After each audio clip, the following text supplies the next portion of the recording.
Hey, I'm Caleb from YouCanMakeThisToo. Thanks for joining me. No project today. I've just got a few things to update you on, including why there haven't been any projects. But there are more coming, so don't worry. Anyway, let's get into it. First, let's talk about the red, yellow, blue, orange, and green elephants in the room. To talk about these tools, we need to step back a little bit first. If you follow me on Instagram, you already know that this year I was added to the Home Depot Prospective team, which is their tool review program. So every quarter they send me tools and I do reviews and some social posts on them. I'm not required to do this video or talk about it. I just wanted to let you know in case you're interested in any of these tools and want to read those reviews, and also just know going forward if you want me to do any video reviews or maybe just a quarterly wrap up of the tools that I reviewed, just let me know, give me some feedback. Here's the tools that I reviewed last quarter. We have from Makita, their compact portable bandsaw, quite a few things from Milwaukee, their new Sawzall, their Torch carbide metal cutting blade, ratcheting wrench set, their 3 amp hour and 8 amp hour batteries, as well as their socket and ratchet driver set. A few things from Dremel as well, their new Versa power cleaner, the variety pack, so I went over what all the different cleaning pads are good for, what I thought of them, as well as their Dremel Stylo, which is like a super miniature Dremel. But what you might be more interested in is what I'm going to be doing this coming quarter. So now, as for all the announcements, I think instead of you just staring at my ugly talking head the whole time, I'm going to do some unboxing while I share all the announcements, so it's a little more interesting. I don't have a big plan. Hopefully I remember to move the camera around some so it's not totally boring, but anyway, let's get into it. Start here, this Milwaukee stand-up light. So actually first, I know why you're here. So you probably clicked because of the giveaway. All of this is not a giveaway. Here's the deal. There's one thing that's going to be giveaway. I'm going to talk about that later though. So there you go. Didn't answer your question. But anyway, let's open this Milwaukee light thing. So hard truths, we all have lives and difficulties and things that go on, and it's normally not considered cool to talk about certain things. Well, I went full-time about a year ago after I graduated law school. That's pretty common knowledge. What most people don't know is right around the same time, I share custody with my oldest son, with my ex, and we went into a custody modification suit.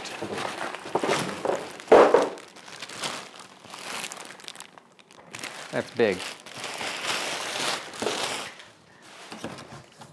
And if you've ever been unfortunate enough to be part of a custody modification suit, you know how time, resource, and energy draining that can be. So despite going full-time, I wasn't able to do as much with the channel as I wanted to. But thank you to all of you who have supported. I was still blown away by how much growth we've had and response. It's just been incredible. Fortunately, that all wrapped up fine pretty recently, so I'm going to have a lot more attention and resources and just energy and time to put into the channel. So that's a good thing. So expect more projects, tougher projects, more tips, and all that kind of stuff coming out soon. This is neat. Okay, I'm going to stare at this thing forever. Let's keep moving though. So that's one reason why projects have been a little scarce, especially this summer. And also with that, my eldest started kindergarten last year. So this was our first summer dealing with him not being in daycare regularly and having to do the whole, figure out summer plans, first time on the new summer visitation schedule. So he was with me a good portion of the summer, but we didn't have He was just with me, and we were hanging out, which was awesome, but obviously from spending a lot of time with my son, I'm not in the shop doing things, so that kind of really slowed down the projects. This is Milwaukee die grinder. I think as I've been getting into more metalwork, this is definitely going to be something useful to try out and learn. Hoping it's got a place to put these wrenches, but doesn't look like it.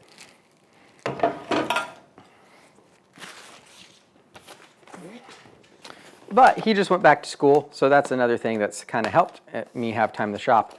But you'll notice the beginning of summer, we had a good rhythm. I got like 5 or 6 videos out in 5 or 6 weeks. It was a good streak, but then went full on into summer with visiting family, taking care of my son, and all that kind of stuff. and I did a lot of work leading up to something I knew which was coming, which was a surgery that I'd been putting off for a while. For a few years, I've had an umbilical hernia that needed to be repaired, and it's starting to give me a little bit of issues, so I decided to finally have that taken care of. However, okay, so Milwaukee angle grinder, and thought this was variable speed. Oh, with speed dial. Where's the speed dial? Nope. On the back, it is variable speed. So this will be handy as we get into more metal work. One of the things I learned at one of the shows I went to recently is that in doing metal work, a lot of the abrasives we use in metal shouldn't be used at a full speed, high speed grinder. A lot of things need to be done at slower speeds to be effective, and that's an issue a lot of people have. I'm really excited to have a multi-speed grinder so I can slow it down and get better results sanding and removing mill scale, that kind of stuff. Or grinding. If you don't sand metal, you grind it.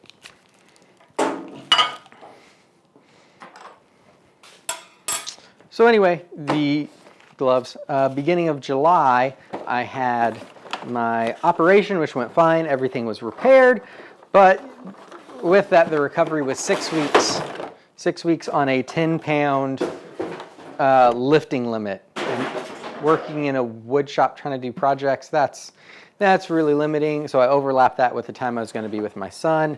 But that really slowed down how much I was going to be able to do projects, and one of the reasons things kind of slumped off this summer. This is a mini torch. You guys will probably see me use my big torch. This will be really interesting because it's great for detail work, and it works with MAP gas and propane as well, I believe. So you can definitely get that high heat with MAP from this. And some of these tools I already opened because I didn't fully think this through when those came in before. So I'm just going to move these out of the way. You can obviously tell what they are.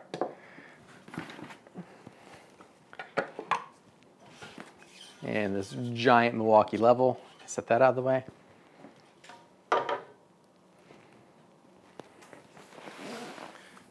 Come here, DeWalt. I should get a knife. So anyway, I'm 5.5 weeks done with my recovery. Obviously, some of this is more than 10 pounds. I've been kind of feeling it out and being real careful, and I'm doing pretty well. So starting to do more. Something else that happened though is a few weeks before my surgery, because my plan was to prep some stuff that I could work on that was light while I was in recovery to get more things done. But then so this is the DeWalt Atomic set. Those are compact. These are really small. Those are pretty cool. If you follow me on IG, you know my jointer exploded. And my joiner was really critical to getting things done. I mean, if you mill lumber, jointer is really important. So having that machine go down really threw me for a loop. The story behind that, which soon I'm going to do a video where I'm going to cover everything that happened with the joiner, so you can just ignore this part of it when I cover it again, I suppose, is I've had that joiner for about 2 years, never sharpened or changed the blades, and well, they needed it, so I decided to order some new knives, swap out the knives. One of the reasons I put that off is because calibrating that joiner, getting all the beds aligned, is a real super massive pain. I'm really impressed with how this is packed. I've always heard that most tracks come very poorly packed and get damaged in shipping, but this was in like 4 layers of cardboard and foam wrapped. So that was awesome. Yeah, this is great. I don't see any dings or anything. And this non-slip material seems awesome. That should grab really nice and not have to clamp it.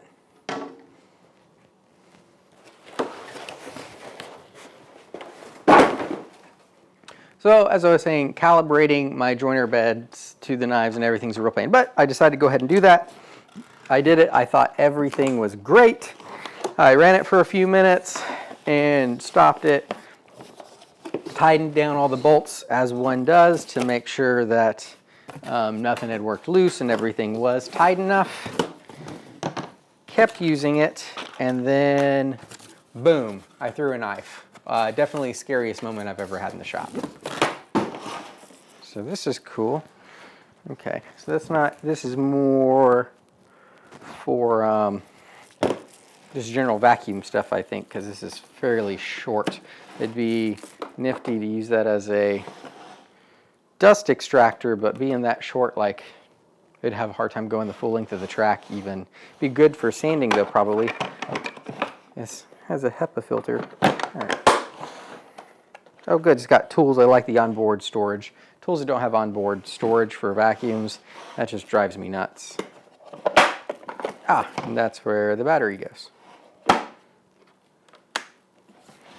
It's got 2 different modes. Oh, and it's got a battery tester on the outside so you can see how charged the battery is. That's handy. I don't think that really goes there, but it seems like a good place to stick it for me.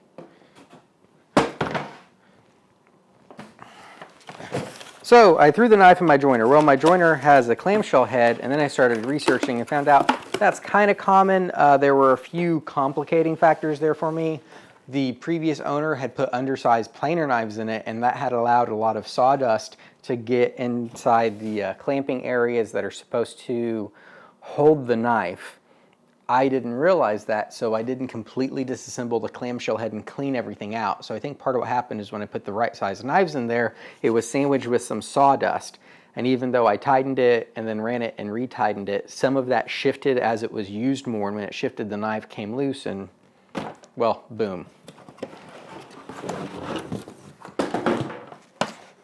This is the track saw. That's a nice case. So, I could have just ordered new knives and then tried to reset everything and repair the damage to the clamshell.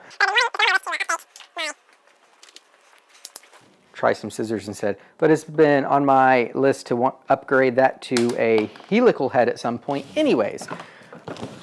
So I figured, well, now that it exploded on me and I don't really trust that cutter head, it seems like a good time to upgrade to a Shelix. So I did all the research to find whether or not the cutter head would work. And also I had an underpowered motor, so then I had to figure out what kind of motor would work and get all the attachments. And there was so much learning, such a mess in that whole thing. And that got put off. Everything didn't come in until after I had the operation already. So that was all put off until just now I was able to get my joiner back up, which, you know, without being able to mill lumber. And I know there's alternatives, but I didn't want to get into that. That slowed me. It was another thing that kind of slowed things down. This is probably the tool I'm most excited about using. I've wanted a track saw for so long. I've got the True Track guide that I've used with my rigid saws, and it's been handy, but just using a track on a circular saw doesn't have all the same benefits as a true track saw. So I'm really excited to finally have and get to use a real track saw. Probably going to do a video about that at some point. I think it would be interesting to do a video about the differences between table saw, circular saw, track saw, pros and cons, where they all fit, and what the differences are. If that sounds like a good idea to you, let me know in the comments.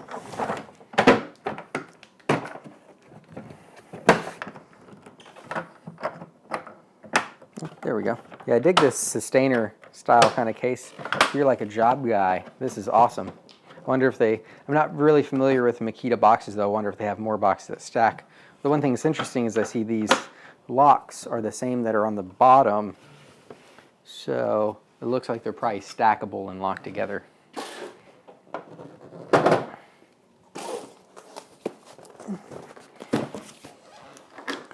So that's kind of what's been going on with the projects. Is soon, hopefully this year, I'll be doing a new miter station for Andrew, and he's doing a model, so I'm going to have plans available. A lot of people have asked me for plans for this. I didn't do plans, and because This setup is a combination of two other people's ideas and plans, Jay Bates and Paul Jackman. I didn't feel right making plans and making money off of their ideas, so the new miter station is a collaboration between Memphis Woodshop and I. We're going to have plans available for that. There'll be some cool stuff in it, so watch for that. Also, as you see, I have a new miter station, so mine's going to be changing a little bit. Here's the Milwaukee vacuum. It's interesting. Ooh, and it's got all the tool storage on top. That's neat the way the button's there, and you can reach it.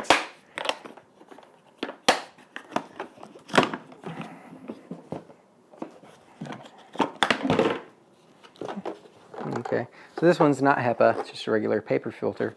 This one's more compact than the Makita though. This is interesting. Maybe I'll finally start cleaning out my truck. How big is this hose? So yeah, this hose is about the, it seems like it goes a little bit farther than the Makita hose.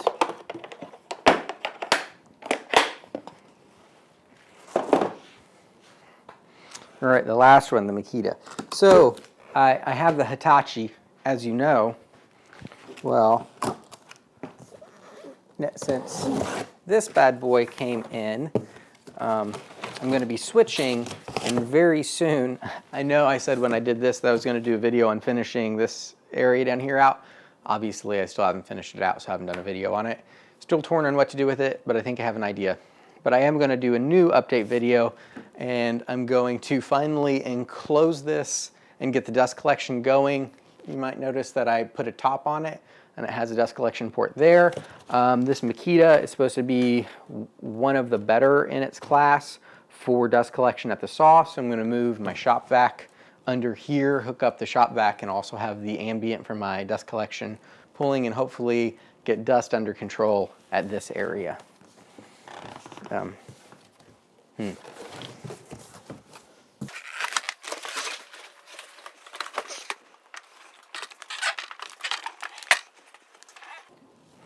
cool. Where the bolt holes are, it's got rubber underneath it to help it grab and not slide around. It's got two dust collection bits. One down here that's fixed and one that stays with the saw. That's why it has the two ports. And this doohickey. So when you run dust collection to it, they're together, and then, yeah, to your shop vac or whatever comes off here. That's nifty. So now that I can start working again, what am I going to be working on? Well, one, I've got a lot of reviews to write, and got to get a few things set up. But in the middle of October, I'm going to be at the Cooper Young Festival, which is a big festival here in Memphis. So if you're local or in the area, come by and see my shop. I'll have some of my commission work, and I'm going to be building a few pieces of furniture for that. It's a little bit of a crunch, but the goal is I'm going to have a console table, couch, and coffee table out. Now, because my focus is going to be on getting those built for the show, it'll probably be after the show that I can get the videos released. But that's the projects I definitely have in line. I'm also in the shop. Like I said, I got the jointer video that'll be coming. I'm working on a new tool wall finally to go with the hand tool bench. And that's the definites, and there's always a lot of maybes. Now, as far as the giveaway, Home Depot actually sent me a duplicate of this. I have two sets of these DeWalt Atomic Compact Series drivers, so I'm going to be giving one of them away on Patreon. I asked them, like, hey, is it cool if I do a giveaway? They said, absolutely, didn't need to send the extra back, so I want to give it to you guys. Also, I'm starting to accumulate duplicates of tools that I don't need and that my local friends don't need, because I like to take care of my buddies. If that's something you're interested in, let me know, and the biggest way to let me know is become a patron. And I'll tell you right now, I have one patron, so if you want this, your odds are pretty good of having your name come up. And also with that, what kind of things would you want that would get you to Patreon? Obviously, some of the common ones are Hangouts. I have some swag offerings as well as some shout out offerings. Another thing is I've been considering on there doing project breakdowns, and I sell plans for some of my projects, but with the project breakdown, I talk about how long it costs and how much projects cost. And also for whatever level you are, giving you a monthly coupon to my shop for plans. So if you're a $5 a month patron, every month you get a $5 coupon. So if you want to buy plans, then the Patreon's kind of flushing even, and then you would get those breakdowns for cost and time of projects. I'm just not sure what would be interesting or helpful for you. So if you have any thoughts on that, let me know. And if you're interested in the DeWalt and also upcoming giveaways, then be sure to go check out my Patreon. And that's really it. Thanks for tuning in. I'm really glad to be healed up and ready to get back in the shop, making more projects and sharing them with you guys. Hope everything's going well. And until next time, make time to make something.